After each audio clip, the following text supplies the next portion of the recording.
আসসালামু আলাইকুম এভরিওয়ান। যদি তুমি থাকতে গল্পের 10 নম্বর পার্ট। তো চলো বেশি কথা না কইয়া গল্প শুরু করা যাক। ভার্সিটি থেকে ক্লান্ত শরীরে বিছানায় গায়ে এলিয়ে দিল সাকিব। কিছুক্ষণ বিশ্রাম নিয়ে চুলায় রান্না বসালো। হঠাৎ রূপা এসে হাজির, হাতে 1 প্লেট ভাত আর একটা বাটিতে 2 টুকরো সরিষা ইলিশ। ভাত আর মাছ নিঃশব্দে টেবিলের উপর রাখলো। রূপা বলল, রান্না করতে হবে না, আমি খাবার নিয়ে এসেছি। সাকিব বলল, তুমি কখন আসলে? ভয় পেয়ে গেছে আচমকা কথা শুনে। উচ্চস্বরে হেসে উঠল রূপা। সাকিব ভ্রুকুচকে বলল, হাসির জন্য অন্তত একটা কারণ থাকা চাই। মানুষ কারণ ছাড়া কিভাবে হাসে, তোমায় না দেখলে বুঝতামই না। সাকিব চেয়ার টেনে রূপার পাশে বসে আবার বলল, লুকিয়ে এনেছো খাবার তাই না? তোমায় না কতদিন না করেছি। রূপা বলল, সব বিষয়ে না আমি মানি না, গরম করে এনেছি খাবার, খেয়ে নিন, ঠান্ডা হয়ে যাবে। সাকিব একটু হেসে বলল, খেয়ে নিব মানে? পারবো না খেয়ে নিতে। রূপা আদরের ভঙ্গিতে হাসলো, তারপর মাছ ভাত মেখে সাকিবের মুখে তুলে দিল। মাছের কাঁটা বাঁচতে বাঁচতে বলল, সকাল থেকে টিউশনি, তারপর ভার্সিটি থেকে এসে আবার রান্না, বিরক্তকর বিষয়। আর আমি খাবার নিয়ে আসলেও চেঁচামেচি করেন। তার চেয়ে বরং একটা কাজ করুন, আম্মুর কাছে আমাদের বিয়ের কথা বলুন, আর কষ্ট করে রাখতে হবে না। সাকিব বলল, আমার লেখাপড়া কমপ্লিট হতে আর মাত্র কয়েকটা মাস বাকি, তারপর বলবো। সাকিব আবার থেমে বলল, আচ্ছা আমাদের সম্পর্ক ওনারা মানবে তো? রূপা ভেবে বলল, কেউ মানলে মানুক, না মানলে নাই, আই ডোন্ট কেয়ার। রূপার কথা বলার ভঙ্গি দেখে সাকিব না হেসে পারল না। সাকিব বলল, বাব্বা এত সাহস? সাকিব কিছুক্ষণ ভেবে আবার বলল, আচ্ছা রূপা, তোমার আসল গার্ডিয়ান তো তোমার মা বাবা, তারা মানবে তো? রূপা মুহূর্তেই মুখ ফ্যাকাশে করে বলল, বললাম না কারো মানা না মানা দিয়ে আমার কিছু যায় আসে না। সাকিব বলল, তুমি কি ছোটবেলা থেকে এখানে থাকো? কথাটা বলেই জিভ কাটলো সাকিব। রূপা যদি রেগে যায়, কিন্তু সাকিবের ভাবনা মিথ্যা হলো। রূপা স্বাভাবিকভাবেই বলল, না। কিছুক্ষণ থেমে রূপা আবার বলল, আমার একটা অসুখ হয়, তারপর থেকে আমি এখানে থাকি। আমি প্রথম থাকতে চাইনি, কিন্তু আমায় জোর করে এখানে রেখেছে। কয়েকদিন থাকার পর আমি বুঝলাম ওনারা অনেক ভালো মানুষ, তাই আমি ওনাদের বাবা মা ডাকি। আর আমার যে অসুখ হয়, সেই অসুখের ডাক্তার হলো সাহেল আম্মু, এই দেশের সবচেয়ে ভালো ডাক্তার। এগুলো আমি প্রথম বুঝতাম না, এখন এগুলো বুঝতে শিখেছি। সাহেল আম্মু আমায় সব শিখিয়েছে। সাকিব থ হয়ে তাকিয়ে রইল, নিজেকে সামলে বলল, কি অসুখ হয়েছে তোমার? রূপা হেসে বলল, এই যে ধরুন অদ্ভুত কাণ্ড করি, তাছাড়া আমার অনেক কিছু মনে থাকে না, এইসব রোগ। রূপা এবার মুখ গম্ভীর করে বলল, এই বিষয়ে আর কিছু জিজ্ঞেস করলে ভালো হবে না, ভালো লাগে না আমার এইসব নিয়ে কথা বলতে। সাকিব আর কথা বলে না, খেয়ে নাই। রূপা যত্ন করে খাইয়ে দিচ্ছে। সাকিব চিন্তিত মুখে খাচ্ছে। খাওয়া শেষ হলে রূপা চলে যায়। সাকিব বারান্দায় পাতানো চেয়ারের উপর বসে। অনেক প্রশ্ন ঘুরপাক খাচ্ছে সাকিবের মাথায়। রূপা একটু অ্যাবনর্মাল, অনেক মানুষ জন্ম থেকে একটু অদ্ভুত প্রকৃতির থাকে। সাকিব ভেবেছে রূপা সেই রকমই। রূপার প্রেমে এতটাই মগ্ন হয়েছে যে এইসব নিয়ে জানারও চেষ্টা করেনি। সাকিব জানতো শায়লা বেগম ডাক্তার, তবে কোন বিষয়ে তা জানতো না। সাকিবের মনে হচ্ছে এগুলো সব জানা খুব জরুরি। রূপার বাবা মা আছে, রূপার চলাফেরার ধরনে বোঝা যায় রূপা ভালো ফ্যামিলির মেয়ে। রূপার লেখাপড়া না করার কারণই বা কি? এমন তো না যে জন্মের পরেই স্কুলে যায়নি, নিশ্চয়ই কোনো কারণ আছে। এতদিন সাকিবের এইসব প্রশ্ন মাথায় আসলো, এইসব নিয়ে ভাবিনি, কিন্তু আজ কেন জানি ভাবতে বাধ্য হচ্ছে। সাকিবের প্রথমে জানতে হবে শায়লা বেগম কোন বিষয়ে স্পেশালিস্ট। সাকিব অনেকক্ষণ বসে বসে ভাবলো। রূপা বসে বসে হাতে মেহেদি লাগাচ্ছে আর গুনগুন করে গান গাচ্ছে। যখন সময় কাটানোর কোনো উপায় খুঁজে পায় না, তখনই হাতে মেহেদি লাগাবে, নয়তো আঁকাঝোঁকা করবে। শায়লা বেগম রুমে রবীন্দ্রসঙ্গীত বাজাচ্ছে। রূপার কানে ভেসে আসছে গানের শব্দ। রূপার নিজের মনে হেসে বলল, মন্দ নয়, ভালোই। রূপার হাতে মেহেদি লাগানো শেষ হতেই আস্তে আস্তে সাকিবের রুমে যাওয়ার মনস্থির করলো। শায়লা বেগম দেখলে বকবে, তাই পা টিপে টিপে সাকিবের রুমের দিকে যাচ্ছে। হাতের মেহেদি সাকিবকে না দেখানো পর্যন্ত শান্তি হচ্ছে না রূপার। রূপা সাকিবের রুমে গিয়ে চমকে গেল। সাকিব ব্যাগ গুছাচ্ছে। এই সময়ে কোথায় যাবে সাকিব? রূপাকে দেখেই দীর্ঘ শ্বাস ফেলে সাকিব বলল, রূপা, বাবা অসুস্থ হয়ে পড়েছে, খুব কথা বলতে পারছে না, আমি গ্রামের বাড়ি যাচ্ছি। সাকিব ব্যথিত গলায় কথাগুলো বলল। সাকিবকে খুব চিন্তিত দেখাচ্ছে। সাকিবের চোখে পানি ছলছল করছে। রূপা কোনো কথা বলছে না। এই অবস্থায় যে কাউকে সান্ত্বনা দিতে হয়, এই দায়িত্ব জ্ঞানটুকু বোধহয় রূপার নেই।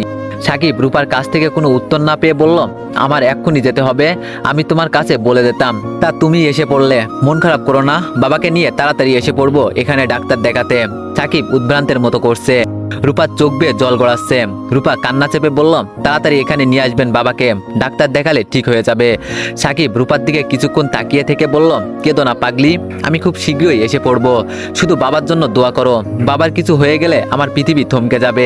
সাকিব কিছুক্ষণ চুপ থেকে কষ্ট ভরা কণ্ঠে আবার বলল, আমায় নিয়ে আমার বাবার অনেক স্বপ্ন, আমি বড় হব, অনেক চাকরি করব, পরিবারের হাল ধরব, সব অভাব ঘুচে যাবে। সেই দিন হয়তো বেশি দূরে না।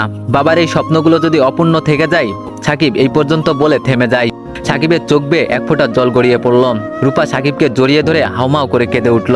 কিছুক্ষণ পর রূপা কান্না থামিয়ে বলল, সবসময় ভালো চিন্তা করবেন, তাহলে সবকিছু ভালো হবে। আপনি বাবাকে নিয়ে তাড়াতাড়ি ফিরে আসবেন। সাকিব বলল, তোমার সাথে তো যোগাযোগ করার কোনো সুযোগ নেই, তোমার কাছে একটা মোবাইল থাকলে কোনো প্রবলেম হতো না। সাকিব ব্যাগ গুছিয়ে রওনা হয়। রূপার ফ্যাকাশে মুখে দাঁড়িয়ে আছে। রূপা সাকিবের সাথে গেট পর্যন্ত যায়।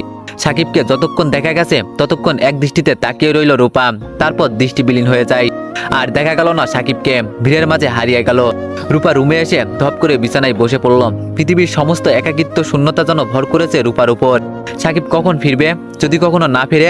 অদ্ভুত অদ্ভুত ভাবনায় তলিয়ে যাচ্ছে রূপা। সাকিবকে ছাড়া থাকার কথা ভাবতেও পারে না রূপা। যেমনটা চলছিল এমনভাবে যদি সারাটা জীবন চলতো। রূপা নিঃশব্দে কাঁদছে। ধীরে ধীরে কান্নার বেগ বৃদ্ধি পাচ্ছে। রূপা কাঁদতে কাঁদতে একসময় ঘুমিয়ে পড়ল। রূপার ঘুম ভাঙে শায়লা বেগমের ডাকে। রূপা ঘুম ঘুম চোখে উঠে বসলো।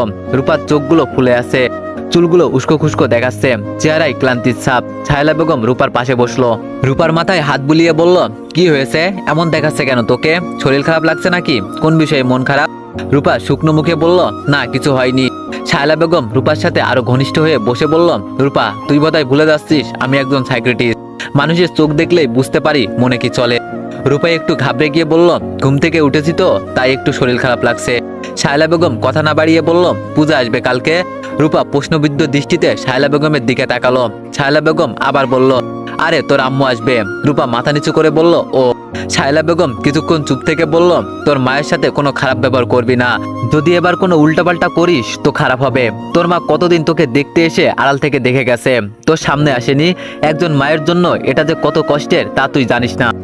রূপা আনমনে বলল, করবো না খারাপ বিহেভ, যদি আমায় আলতু ফালতু কথা জিজ্ঞেস না করে। তারা এমন কথা জিজ্ঞেস করে যে আমার মাথায় পেন শুরু হয়ে যায়। এইটুকু বলে আবার সাকিবের কথা ভেবে মন খারাপে তলিয়ে যায় রূপা। কারোর সাথে কোনো রকম কথা বলতে ইচ্ছা হচ্ছে না। রূপার সমস্ত চিন্তা ভাবনা সাকিবকে ঘিরে। ছাদের রেলিং ঘেঁষে দাঁড়িয়ে আছে রূপা, চুলগুলো মৃদু বাতাসে উড়ছে। উদাস হয়ে আকাশের দিকে তাকিয়ে রইল। সাকিবের বাসার ঠিকানা থাকলে বা পথ চেনা থাকলে বোধহয় এক্ষুনি চলে যেত। সাকিব এখনো ফিরছে না কেন? কখন ফিরবে? রূপার চোখ আবার ছলছল করছে। কোনো কিছুতেই মন বসছে না। ইচ্ছে করছে সবকিছু ভেঙে চুরমার করে দিতে। সাকিবের উপর দারুণ রাগ হচ্ছে রূপার। সাকিব কি জানে না ওকে ছাড়া রূপার খুব বেশি কষ্ট হয়? একটু তাড়াতাড়ি ফিরতে পারে না? রূপা লুকিয়ে চোখ মুছে ঠোঁট কামড়ে কান্না থামানোর চেষ্টা করছে। শায়লা বেগম রান্না করছে তড়িঘড়ি করে। আজ রান্নায় খুব দেরি হয়ে গেছে। রূপার মা শায়লা বেগমের কাজে সাহায্য করছে। দুইজন মিলে এক রাজ্যের গল্প জুড়ে দিল।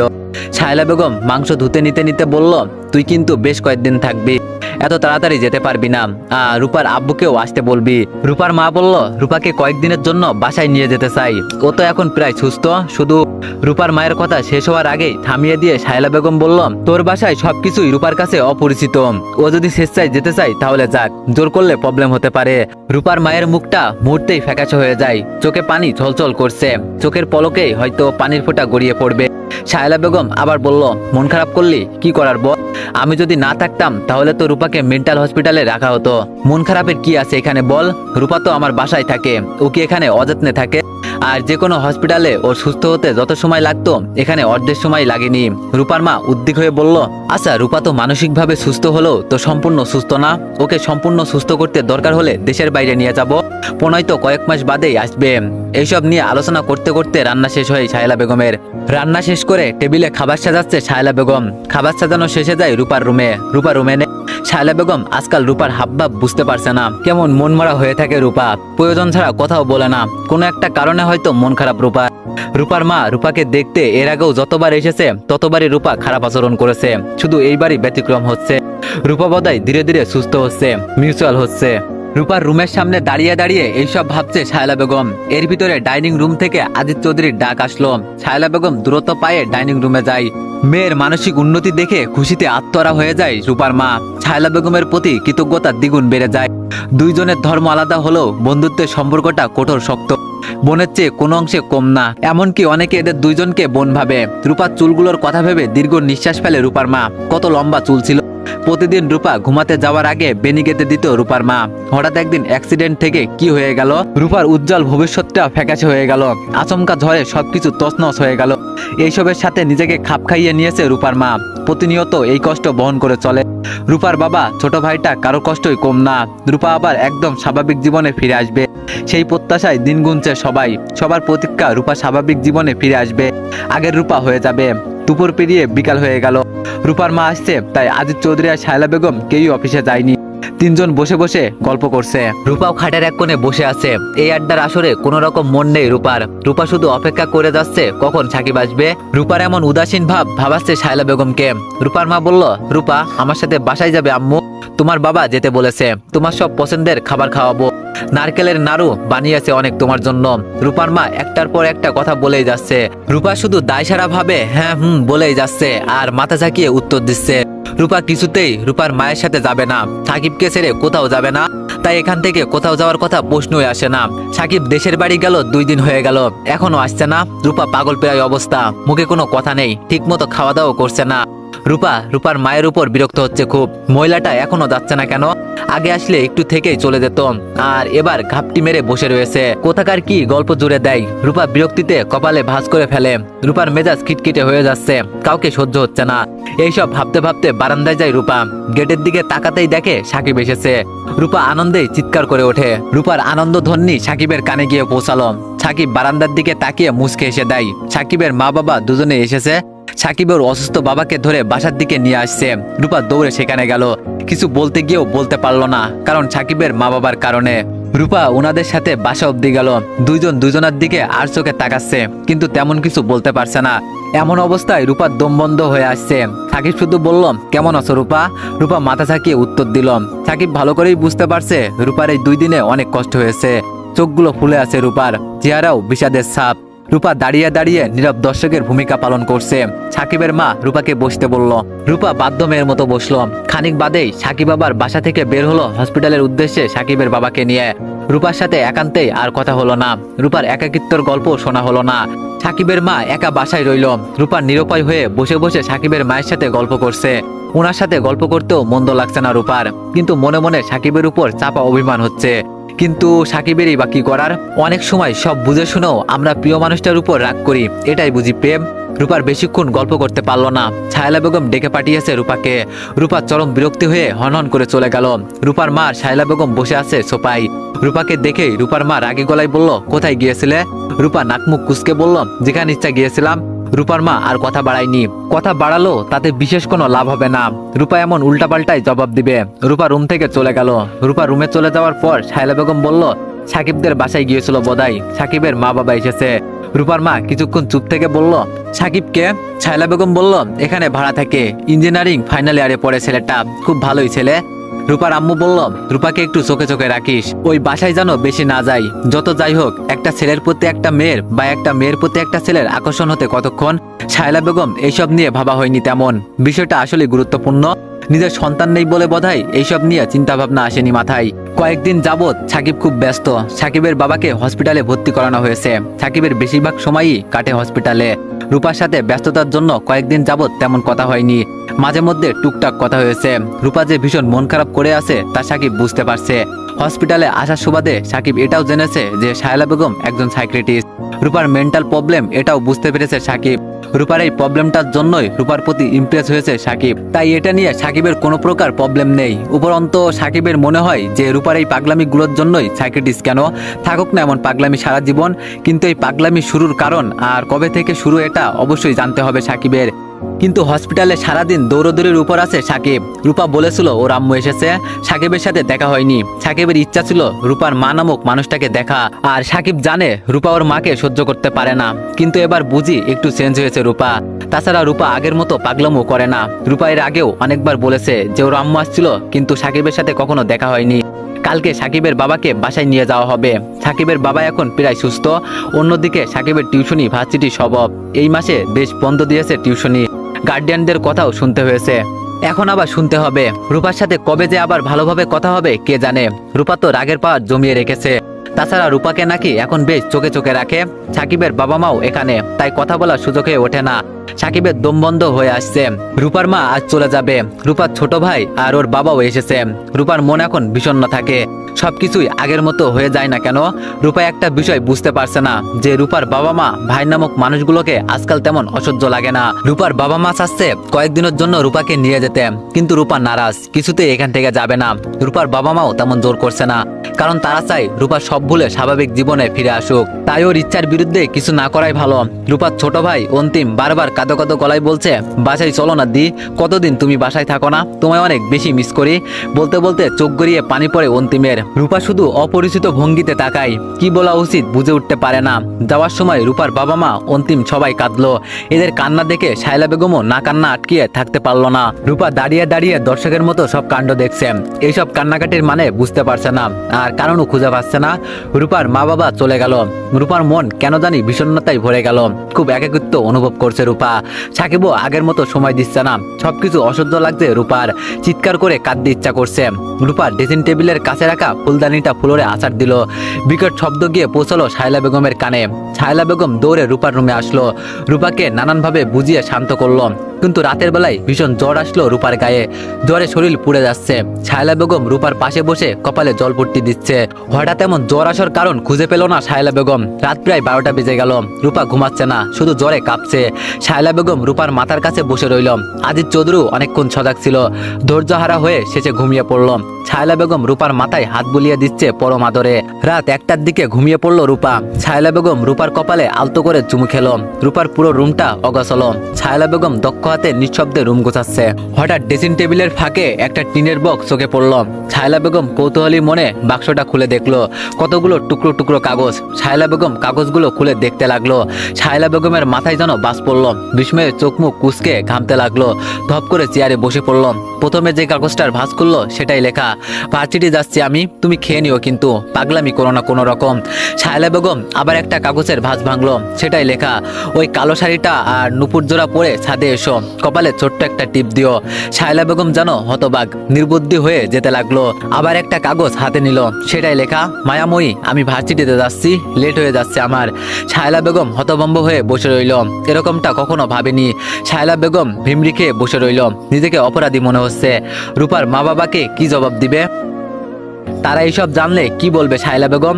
এইসব কখনো কি সম্ভব? ভুল পথে পা বাড়িয়েছে দুইজন, দুইজনের পথ একা কখনোই সম্ভব না। শায়লা বেগম একে একে সবগুলো কাগজ পড়লো। তারপর ধীর পায়ে হেঁটে নিজের রুমে গেল। আজিজ চৌধুরী ঘুমাচ্ছে। শায়লা বেগম আজিজ চৌধুরীকে ডেকে ঘুম থেকে আজিজ চৌধুরী ঘুমাচ্ছে। শায়লা বেগম আজিজ চৌধুরীকে ঘুম থেকে জাগালো। হঠাৎ ঘুম ভাঙার কারণে থ মেরে বসে রইল আজিজ চৌধুরী। শায়লা বেগম এক গ্লাস পানি এনে আজিজ চৌধুরী হাতে দিল চোখে দেওয়ার জন্য। শায়লা বেগমকে খুব বেশি অস্থির দেখাচ্ছে। আজিজ চৌধুরী চোখে পানি দিয়ে বলল, কি ব্যাপার, পাগল হয়ে গেছো নাকি? এমন অস্থির দেখাচ্ছে কেন তোমাকে? শায়লা বেগম হতাশ ভঙ্গিতে আজিজ চৌধুরীর পাশে বসলো। তারপর নিচি গলায় বলল, ঘুম গেছে তোমার? জরুরি কথা ছিল। আজিজ চৌধুরী বলল, এত রাতে কি জরুরি কথা যে এভাবে ঘুম থেকে উঠালে? সকালে বলা যেত না? খানিকটা বিরক্ত হয়ে কথাগুলো বলল আজিজ চৌধুরী। শায়লা বেগম চিন্তিত গলায় বলল, না, এক্ষুনি বলতে হবে, আমার মাথায় কিছুই খেলছে না, কি করা উচিত আমার? আজিজ চৌধুরী এবার বুঝতে পারলো নিশ্চয় সিরিয়াস কিছু হয়েছে, নয়তো শায়লা বেগম এমন করতো না। আজিজ চৌধুরী নড়ে চড়ে বসে বলল, কি হয়েছে বলো, চিন্তিত দেখাচ্ছে কেন তোমায়? শায়লা বেগম কিছুক্ষণ চুপ থেকে বলল, রূপার সম্পর্ক চলে সাকিবের সাথে। আজিজ চৌধুরী চোখ ছানাবাড়া হয়ে গেল, কনফিউজ হয়ে বলল, তোমার কিছু ভুল হচ্ছে মনে হয়। সাকিবের মতো মিউচুয়াল ছেলে রূপার সাথে সম্পর্কে জড়াবে? আর ওদের সাথে সম্পর্ক সম্ভব নাকি? সাকিব কি জানে না রূপা হিন্দু? আর সাকিব সাধারণ পরিবার থেকে উঠে আসা ছেলে, কোনো দিক থেকে ওদের সাথে যায় না। তাছাড়া প্রণয়। শায়লা বেগম আজিজ চৌধুরীকে থামিয়ে দিয়ে বলল, উফ, চুপ করো তুমি, এইসব যাওয়া না যাওয়ার হিসাব বাদ দাও, আমাদের সতর্ক থাকা উচিত ছিল। দুইজনই কিছুক্ষণ চুপ করে রইল। নীরবতা ভেঙে আজিজ চৌধুরী বলল, এখন তুমি কি করতে চাচ্ছ? শায়লা বেগম হতাশ হয়ে বলল, এইসব যদি পূজার কানে যায় আমি কি করব বলো? আজিজ চৌধুরী কিছুক্ষণ ভেবে বলল, ওই ছোট লোকের বাচ্চা আর মেয়ে খুঁজে পেল না, ব্যাচেলার ছেলে ভাড়া দেই না, ছেলের ব্যবহারে মুগ্ধ হয়ে ভাড়া দিয়েছি, কি কাণ্ডটাই করলো, ওরে ডেকে আনো, এক্ষুনি বেরিয়ে যেতে বলবো সকাল হওয়ার আগেই, রাতে সব ঝামেলা মিটমাট হয়ে যাক, রূপা কিছু জানবে না। আজিজ চৌধুরীর আইডিয়াটা মন্দ না। শায়লা বেগম বলল, কিন্তু সাকিব তো বাসায় নেই, ওর বাবার সাথে হসপিটালে, কালকের মধ্যে ওদেরকে বাসা থেকে বের করার ব্যবস্থা করব, আমি নয়তো ওরে পুলিশে দিব, মানুষ সুযোগে সদ্ব্যবহার করবে, এটাই স্বাভাবিক। তারপর দুইজন আবার চুপ করে রইল। শায়লা বেগমের এখনো এইসব নিঃশ্বাস করতে কষ্ট হচ্ছে, বিস্ময়ে ফেটে পড়ছে। রূপাকে কত চেষ্টা করে এই পর্যায়ে এনেছে, আবার এই আঘাত কি রূপা সহ্য করতে পারবে? এইসব রোগী এমনিতেই খুব সেন্সিটিভ হয়, রূপা আবার কি পাগলামি শুরু করবে? চিন্তায় মাথা ধরে যাচ্ছে শায়লা বেগমের। সেই দিন যদি সাকিবকে বাসা ভাড়া না দিত তাহলে এই দিন দেখতে হতো না। শায়লা বেগম চিৎকার করে উঠে বলল, হসপিটালে ফোন দাও, ওদের এলাকা ছাড়তে বলো, হসপিটাল থেকেই যেন চলে যায়, ওদের সব মালামাল ঘর থেকে ফেলে দিতে বলো, ওরা যেন এই বাসার কাছে আর না আসতে পারে সেই ব্যবস্থা করো, দরকার হলে পুলিশের সহায়তা নাও। তো এভরিওয়ান, নেক্সট পার্টের জন্য অপেক্ষা করো। ধন্যবাদ।